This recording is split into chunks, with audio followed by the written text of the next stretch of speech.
Hello बच्चों, नमस्कार। इस वीडियो में अपन लोग करेंगे न्यूक्लियर फिजिक्स के न्यूमेरिकल्स। पहले सॉल्व क्वेश्चन करेंगे, उसके बाद अनसॉल्व। स्टार्ट करने से पहले हमेशा की तरह एक ज़रूरी बात बच्चों कि जब भी आप वीडियो अटेंड कर रहे हो, आपके सामने बुक खुली होनी चाहिए, किताब खोल के रखो और आपके पास पीडीएफ नोट्स होने चाहिए। एक और ज़रूरी बात, इस चैनल को आप सब्सक्राइब करिए और अपने फ्रेंड्स को भी बोलिए। स्टार्ट करेंगे। देखिए क्वेश्चन नंबर 15.1। 15.1 में न्यूक्लियस के रेडियस की बात करी है। न्यूक्लियस का रेडियस का फॉर्मूला होता है ये। इसमें आर नॉट एक कांस्टेंट क्वांटिटी है। ए क्या है? Mass number. एल्यूमिनियम का जो सिंबल है, इसमें ऊपर लिखी हुई नंबर मास नंबर होता है और नीचे एटॉमिक नंबर होता है। ये ए का वैल्यू है, ये जेड का वैल्यू है। तो यहाँ से आपको ए का वैल्यू पता पड़ गया 27 और आर नोट का वैल्यू तो आपको याद है, क्वेश्चन में गिवन भी हो सकता है और नहीं तो आपको वैल्यू पता है इसका। 1.2 FM। एफ का मतलब होता है बच्चों फेम्टो, न्यूमेरिक प्रीफिक्स है। फेम्टो का मतलब होता है 10⁻⁻15। जैसे पीको का मतलब होता है 10⁻12, नैनो का मतलब होता है 10⁻9 और माइक्रो का मतलब 10⁻6। ऐसे ही फेम्टो है, फेम्टो का मतलब है 10⁻15 और एफएम में एम का मतलब मीटर है, ठीक है ना। माइक्रोमीटर, नैनोमीटर, पिकोमीटर, ऐसे फेम्टोमीटर है। तो ये वैल्यू पुट करेंगे और आपका रेडियस का वैल्यू आ जाएगा। नेक्स्ट क्वेश्चन के अंदर बात की है, दो न्यूक्लियस हैं, उनके चार्जेस हैं Q1 Q2, उनके बीच में डिस्टेंस है स्मॉल r। तो अपन लोग तो सीधा इलेक्ट्रोस्टैटिक्स के अंदर गए और फॉर्मूला पकड़ के लाए पोटेंशियल एनर्जी का। Potential energy of 2 point charges separated by distance small r। The formula is U = K Q1 Q2 upon r। पूरा डेटा गिवन है आपको, इसकी वैल्यू पुट करेंगे और आपका आंसर आ जाएगा, ठीक है। इसमें Q1 का वैल्यू कैसे कैलकुलेट किया? न्यूक्लियस में 13 प्रोटॉन्स हैं, ठीक है। क्वेश्चन में ये गिवन है कि एल्यूमिनियम का न्यूक्लियस है और एल्यूमिनियम का जो न्यूक्लियस है उसमें नंबर ऑफ प्रोटॉन्स 13 होते हैं, ये नीचे लिखा हुआ है। तो 13 प्रोटॉन्स का चार्ज है। एक प्रोटॉन पे चार्ज होता है E 1.6 × 10⁻19 कूलम। 1 प्रोटॉन का चार्ज है स्मॉल e, तो 13 प्रोटॉन्स का चार्ज होगा 13 × E। दोनों न्यूक्लियस एल्यूमिनियम के ही हैं, तो Q1 और Q2 इक्वल हो गया और डिस्टेंस आपको गिवन है। नेक्स्ट क्वेश्चन देखिए बच्चों 15.3। इसमें न्यूक्लियर मटेरियल की डेंसिटी कैलकुलेट करने के लिए बोला है। न्यूक्लियस का डेंसिटी, डेंसिटी का फॉर्मूला होता है mass upon volume. Mass of nucleus divided with volume of nucleus. Nucleus को आप स्फेरिकल एज्यूम कर लो तो उसका वॉल्यूम का फॉर्मूला होगा ये 4/3πr³। और मास ऑफ न्यूक्लियस कैसे कैलकुलेट करेंगे? न्यूक्लियस में कौन कौन होते हैं? Neutrons and protons. एक न्यूट्रॉन और प्रोटॉन का मास नियरली इक्वल होता है, इसलिए मैंने न्यूट्रॉन और प्रोटॉन दोनों के मास को बोल दिया mp। एक पार्टिकल का मास mp, mass of proton.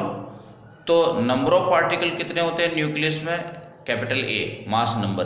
Number of neutrons plus number of protons total होते हैं, उसको बोलते हैं मास नंबर, कैपिटल A। एक पार्टिकल का मास mp, तो A नंबर ऑफ पार्टिकल्स का मास हो गया टोटल mp × A। ये हो गया mass of, total mass of nucleus. आगे कैलकुलेट किया, रेडियस का फॉर्मूला अप्लाई किया, R0 A⁻1/3।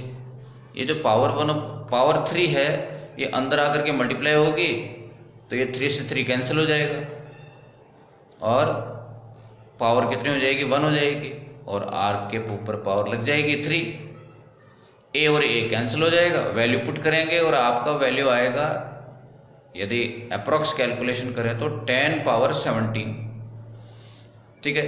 डेटा पुट करके और वैल्यू आएगा डेंसिटी का 10 पावर 17। और ये जो 10 पावर 17 है, ये जो ऑर्डिनरी ऑब्जेक्ट्स हैं, अपने ऑर्डिनरी जो मटेरियल है उसकी डेंसिटी के कंपैरिजन में ये डेंसिटी बहुत ज़्यादा होगा। ऑर्डिनरी जो मटेरियल है उसकी डेंसिटी कितनी हुआ करती है? 10 पावर 3 टू 10 पावर 4 के आसपास, ठीक है। वाटर की डेंसिटी कितनी होती है? 10 पावर 3 1000। और ब्रास और जो मेटल्स हैं उनकी डेंसिटी 10,000 के आसपास होती है, ठीक है। तो ये इसके कंपैरिजन में ऑर्डिनरी जो मटेरियल हैं अपने चारों तरफ, उनके कंपैरिजन में ये जो न्यूक्लियर डेंसिटी है बड़ी ज़बरदस्त है, 10 पावर 14 और 14 टाइम्स, ठीक है ना, 10 पावर 13 14 टाइम्स। बुक में देख लेना, बुक में जो है वो मिसप्रिंट हो सकता है, 4 की जगह 14 हो सकता है, 10 पावर 14 की जगह 10 पावर 4 प्रिंट हो गया। खैर, नेक्स्ट क्वेश्चन के अंदर आपको ड्यूट्रॉन का बाइंडिंग एनर्जी कैलकुलेट करना है। पहले बाइंडिंग एनर्जी को समझो बच्चों। एक इमेजिनरी सिचुएशन लीजिए, क्या, ध्यान से देखो, मैं एरो को रिवर्स कर रहा हूं कि जो सेपरेटेड फ्री फॉर्म में है न्यूक्लियॉन्स, यानी neutron proton neutron proton neutron proton, ये सेपरेटेड फॉर्म में है। इनको कंबाइन करके जब आप न्यूक्लियस फॉर्म करते हो तो होता क्या है, कुछ मास रिड्यूस हो जाता है। वो मास कहाँ गया? एनर्जी में कन्वर्ट हो गया, मास का एनर्जी में कन्वर्जन हो गया। इस प्रोसेस को मैं रिवर्स करता हूं तो अब मैं क्या बोल रहा हूं कि एक न्यूक्लियस है, उसको इतनी एनर्जी दे दें जो कि मास से जो कन्वर्ट हुआ था, ठीक है। इस एक न्यूक्लियस को इतनी एनर्जी दे दें तो वो न्यूक्लियस बिखर जाएगा, अपने न्यूक्लियस में सेपरेट हो जाएंगे, उसके न्यूक्लियस बिखर जाएगा, वो फ्री फॉर्म में आ जाएंगे न्यूक्लियस, ठीक है। मतलब एक न्यूक्लियस को ये एनर्जी क्या काम कर रही है? तोड़ने का काम कर रही है। इस एनर्जी को बाइंडिंग एनर्जी बोलते हैं। तो इस एनर्जी का वैल्यू कितना आएगा? जो मास में जो डिक्रीज हुआ, मास में जो कमी आ गई, उसको बोलते हैं मास डिफेक्ट। उस मास के इक्विवेलेंट जो एनर्जी का वैल्यू आएगा वो बाइंडिंग एनर्जी होगी। पहले मास कैलकुलेट कर लेते हैं, मास डिफेक्ट कैलकुलेट कर लेते हैं। चेंज इन मास यानी कि इनका मास माइनस इसका मास में कितनी कमी आ गई,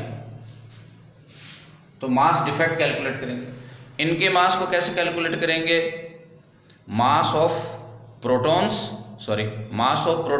mp multiplied by number of protons. ये एक प्रोटॉन का मास है और ये सारे प्रोटॉन्स का मास हो गया। z कौन है? Number of protons, atomic number. तो ये क्या आ गया? सारे प्रोटॉन्स का मास। ये क्या आ गया?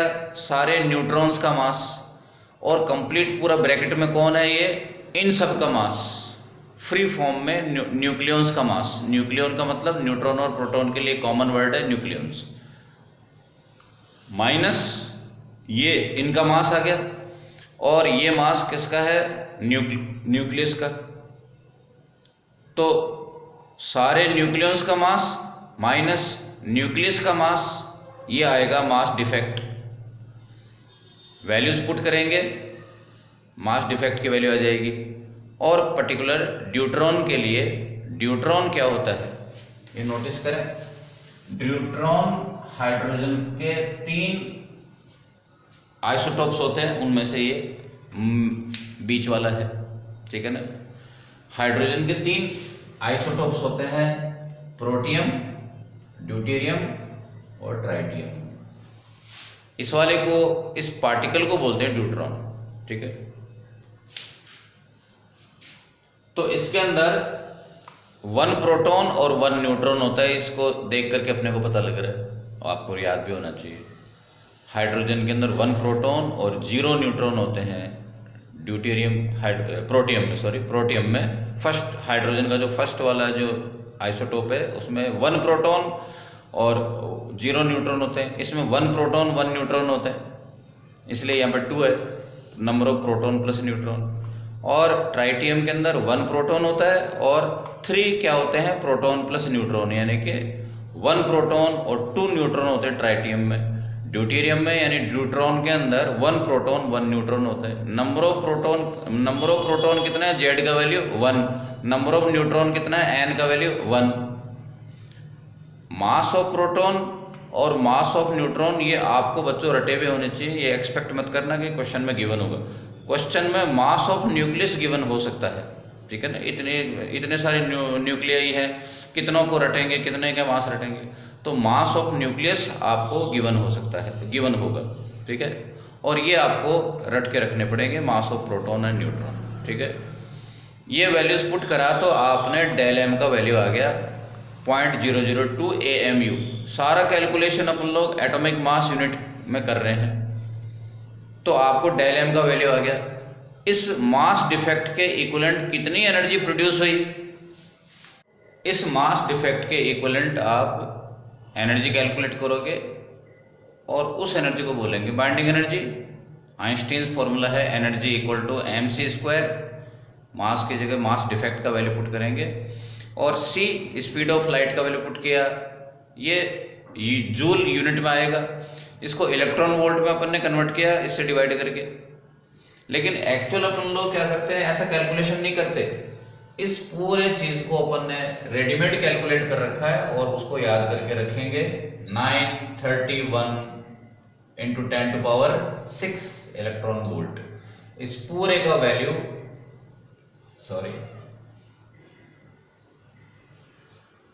ये पूरा कैलकुलेटेड है।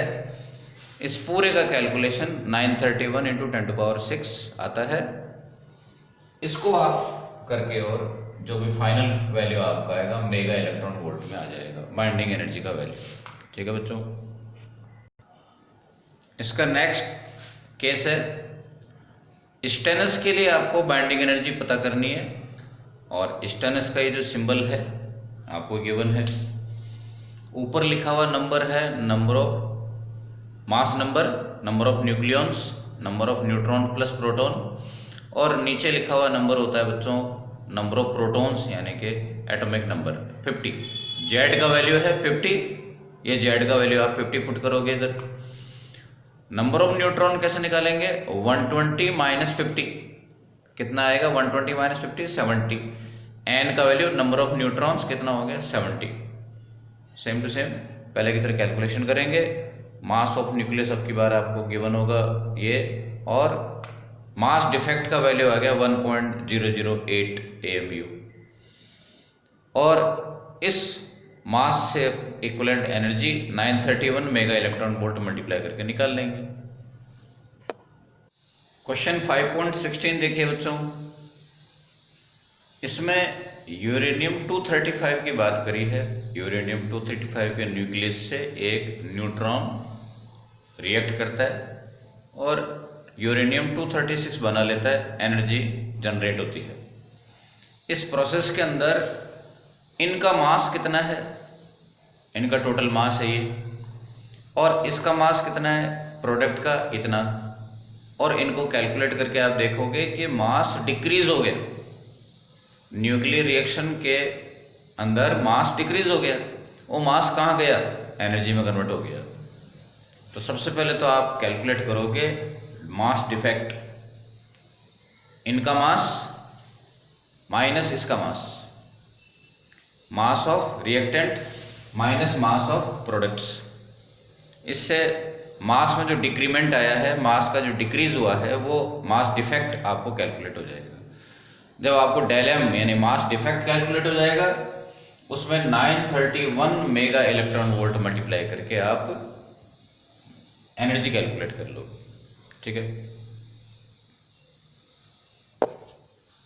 नेक्स्ट क्वेश्चन है 15.17, वो भी सिमिलर है बच्चों, रिएक्शन डिफरेंट है। यूरेनियम और न्यूट्रॉन रिएक्ट करके और बना रहे हैं जीनॉन स्ट्रोंशियम और 2 न्यूट्रॉन प्लस एनर्जी। इसमें भी मास डिफेक्ट हो रहा है, जो रिएक्टेंट्स का मास है उनके कंपैरिजन में प्रोडक्ट्स का मास कम है, यानी मास की कमी हो रही है। मास कहाँ गया, एनर्जी में कन्वर्ट हो गया। तो आप इनके मास में से इसका मास सब्ट्रैक्ट कर दो और सेम टू सेम तरीके से मास डिफेक्ट आ जाएगा, 931 मेगा इलेक्ट्रॉन वोल्ट से मल्टीप्लाई कर दो, एनर्जी आ जाएगी। इस एनर्जी को अपन लोग क्यू वैल्यू बोलते हैं, ठीक है ना।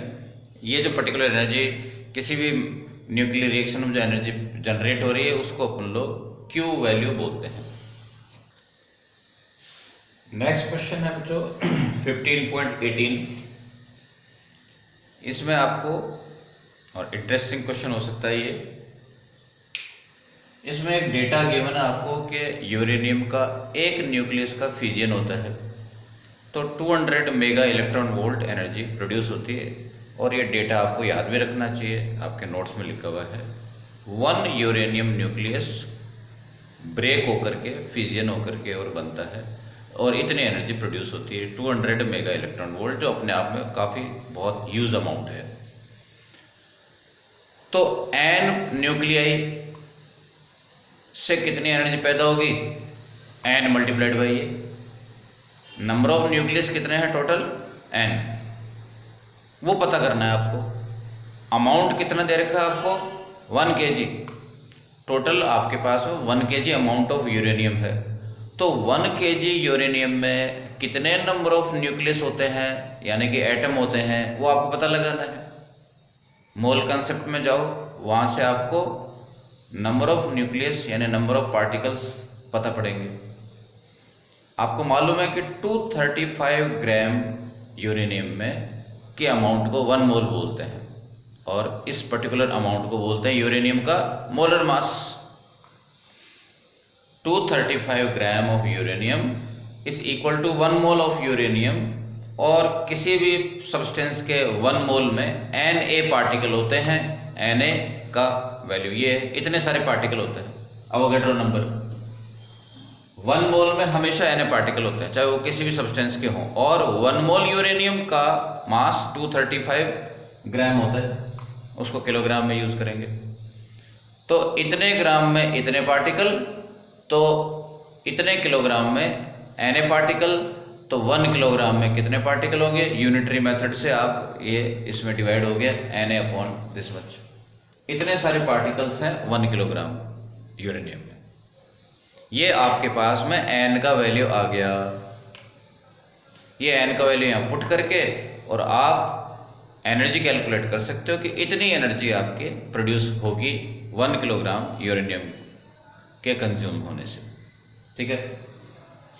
इस एनर्जी को किलोवाट आवर में कन्वर्ट करते हैं, तो ये सब कुछ सेम रहेगा किलोवाट आवर में। अच्छा, इसकी कैलकुलेशन देख लो, n का वैल्यू कितना है, Na upon 0.235, 200 mega, capital M का मतलब मेगा, 10 पावर 6। इलेक्ट्रॉन वोल्ट को जूल में कन्वर्ट किया, ये अंडरलाइन कर रहा हूं। इलेक्ट्रॉन वोल्ट को जूल में कन्वर्ट करने के लिए आप इससे मल्टीप्लाई करोगे, क्यों, क्योंकि 1 इलेक्ट्रॉन वोल्ट इक्वल टू होता है इतना जूल, ठीक है, ओके। उसके बाद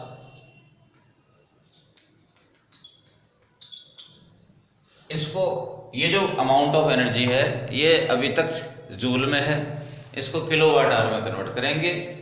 किलो का मतलब होता है 1000 और आर का मतलब होता है 60 × 60 सेकेंड्स, ठीक है। आप इसको डायरेक्ट भी रट सकते हो, 36 multiply by 10 power 5, 36 multiply by 10 power 5 से डिवाइड करेंगे तो अब ये किलो वाट आवर में कन्वर्ट हो गया। That's all. क्वेश्चन 15.19 देखिए। क्वेश्चन में ये गिवन है कि एक पावर प्लांट है, बिजली पैदा कर रहे हैं, ठीक है, उसमें इतना पावर जनरेट हो रहा है। पावर का फॉर्मूला होता है वर्क अपॉन टाइम, और वर्क और एनर्जी एक ही बात है। टाइम का वैल्यू आपको लैंग्वेज में गिवन है पर सेकंड या 1 सेकंड, टाइम का वैल्यू 1 सेकंड गिवन है। पावर का वैल्यू गिवन है आपको 1000 किलो वाट, किलो का मतलब होता है 1000, ठीक है। तो यहाँ से आप कैलकुलेट करोगे कि कितना एनर्जी वो प्रोड्यूस हो रही है न्यूक्लियर रिएक्शन में। उसके बाद में आपको एक डेटा गिवन है कि 1 न्यूक्लियस से इतना एनर्जी प्रोड्यूस होती है, तो n न्यूक्लियस से इतनी एनर्जी प्रोड्यूस हो रही है। ये जो एनर्जी प्रोड्यूस हो रही है ये वही है, n न्यूक्लियस से पैदा हो रही है। इन दोनों को इक्वेट किया और आप n number of nucleus calculate कर लोगे। और यहाँ पे मेगा का मतलब 10 पावर 6 और इलेक्ट्रॉन वोल्ट को जूल में कन्वर्ट करेंगे। यहाँ भी ये जूल में कन्वर्ट हो चुका, ये भी जूल है, ये भी जूल में कन्वर्ट करेंगे, ठीक है, और उससे n का वैल्यू आ जाएगा। नेक्स्ट क्वेश्चन देखिए बच्चों 15.20। क्वेश्चन 15.20, इसके अंदर 2 ड्यूटेरियम न्यूक्लियस की बात करी हुई है। ड्यूटेरियम या ड्यूट्रॉन क्या होता है, 1 प्रोटॉन और 1 न्यूट्रॉन होते हैं उसके अंदर। उस पर चार्ज की बात करें तो उस पर केवल प्रोटॉन पे चार्ज होगा और वो कितना होगा, प्लस ई माने 1.6 × 10⁻⁻19 कूलम। ओके, तो ड्यूट्रॉन क्या होता है ये आपको पता होना चाहिए। 2 ड्यूट्रॉन्स हैं, 2 चार्ज पार्टिकल्स हैं, उनके बीच में डिस्टेंस इनिशियली इनफाइनाइट है और दोनों को इक्वल काइनेटिक एनर्जी दे करके और एक दूसरे की तरफ थ्रो किया, माने प्रोजेक्ट किया, तो एक दूसरे की तरफ चलना स्टार्ट करेंगे। ज़बरदस्ती फेंक दिया तो, लेकिन दोनों में रिपल्शन और काम कर रहा है, इलेक्ट्रोस्टैटिक रिपल्सिव फोर्स। जैसे जैसे ये करीब आते जाएंगे इनका स्पीड कम होता जाएगा, इनकी काइनेटिक एनर्जी रिड्यूस होती जाएगी रिपल्शन की वजह से, और एक लिमिट आएगी कि ये जस्ट टच होने के टाइम में ये इनकी काइनेटिक एनर्जी 0 हो जाएगी, रेस्ट में आ जाएंगे। गई कहाँ काइनेटिक एनर्जी, सारी काइनेटिक एनर्जी पोटेंशियल में कन्वर्ट हो गई। पोटेंशियल एनर्जी का फॉर्मूला क्या हुआ, ये आपके 3rd चैप्टर में इलेक्ट्रोस्टैटिक्स में आपने पढ़ रखा है, K/Q1Q2/R, पोटेंशियल एनर्जी का फॉर्मूला। ये R क्या है, दोनों पार्टिकल्स के बीच में डिस्टेंस, एक्चुअली दोनों पार्टिकल्स के सेंटर्स के बीच का डिस्टेंस है, स्मॉल r। तो टच होने पर यहाँ से लेके यहाँ तक का डिस्टेंस स्मॉल r कितना होगा, 2r के इक्वल होगा, ठीक है। पार्टिकल्स के सेंटर्स के बीच का डिस्टेंस डबल ऑफ रेडियस के इक्वल होगा जब ये टच हो जाएंगे तो। कैपिटल R का वैल्यू आपको गिवन है, रेडियस कैपिटल R क्या है, radius of the particle, radius का वैल्यू गिवन है आपको 2fm, f का मतलब है फेम्टो 10⁻⁻15 मीटर, ये न्यूमेरिक प्रीफिक्स है फेम्टो। तो कैपिटल R का वैल्यू आपको क्वेश्चन में गिवन है और ये सारा डेटा आपने पुट करा। Q1 Q2 दोनों का वैल्यू इलेक्ट्रॉन के चार्ज के इक्वल है, क्योंकि ये ड्यूटेरियम का मतलब है 1 प्रोटॉन प्लस 1 न्यूट्रॉन, इसका चार्ज प्लस E है। दोनों बॉडीज की टोटल काइनेटिक, दोनों पार्टिकल्स के टोटल काइनेटिक एनर्जी कितनी है, K+K। इससे आप K का वैल्यू कैलकुलेट कर लोगे और वो K का वैल्यू आप चाहें तो वो आएगा जूल में। आप सारा काम ऐसा सिस्टम में कर रहे हो तो वो जूल में आएगा, उसका वैल्यू आप चाहें तो उसको इलेक्ट्रॉन वोल्ट में कन्वर्ट कर सकते हो 1.6 × 10⁻⁻19 से डिवाइड करके। इसके बाद में एक और चीज़ है बच्चों, वो देखो, किसी भी फ्री पार्टिकल की काइनेटिक एनर्जी, कोई भी फ्री पार्टिकल है, एटम है, मॉलिक्यूल है, या कोई भी न्यूट्रॉन, प्रोटॉन, अल्फा पार्टिकल, कोई भी पार्टिकल है फ्री फॉर्म में है, तो उसकी काइनेटिक एनर्जी का फॉर्मूला होता है 12 kT का 3 टाइम्स। बच्चों ये 3 क्या है, डिग्री ऑफ फ्रीडम है, जो आपने 11th क्लास में पढ़ा था।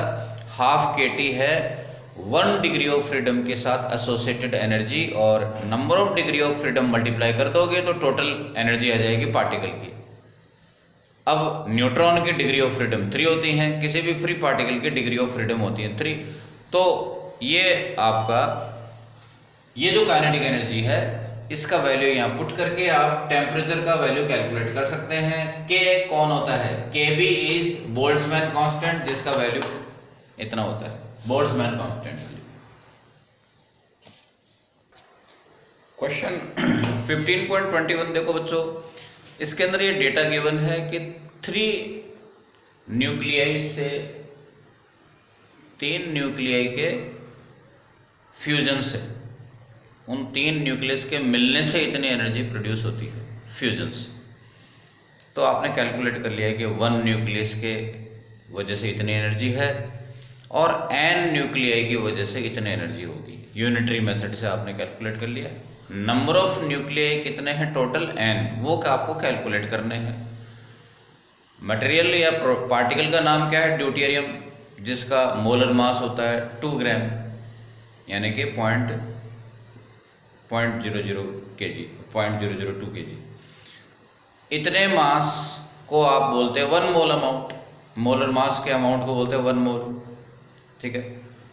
तो इतने केजी में Na पार्टिकल्स होते हैं बच्चों, मोल कंसेप्ट। इतने केजी में इतने पार्टिकल, तो 1 केजी में इतने पार्टिकल हो गए। आपको ये क्वेश्चन में गिवन है कि 1 केजी के लिए कैलकुलेट करना है। तो 1 केजी अमाउंट में कितने पार्टिकल्स हैं, इतने पार्टिकल। ये नंबर ऑफ n आपको आ गया इधर, इसको यूज करेंगे और टोटल एनर्जी कैलकुलेट करेंगे। वो टोटल एनर्जी आप ध्यान में रखो, मेगा इलेक्ट्रॉन वोल्ट में आ रही है, उसको आप इलेक्ट्रॉन वोल्ट में कन्वर्ट कर लो। मेगा का मतलब 10 पावर 6 वैल्यू पुट करके, और उसको जूल में कन्वर्ट कर लो।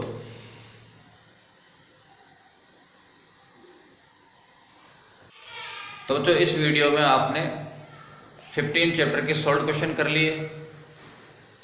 नेक्स्ट वीडियो में अनसॉल्व क्वेश्चन करेंगे। अभी के लिए बाय बाय, नमस्कार।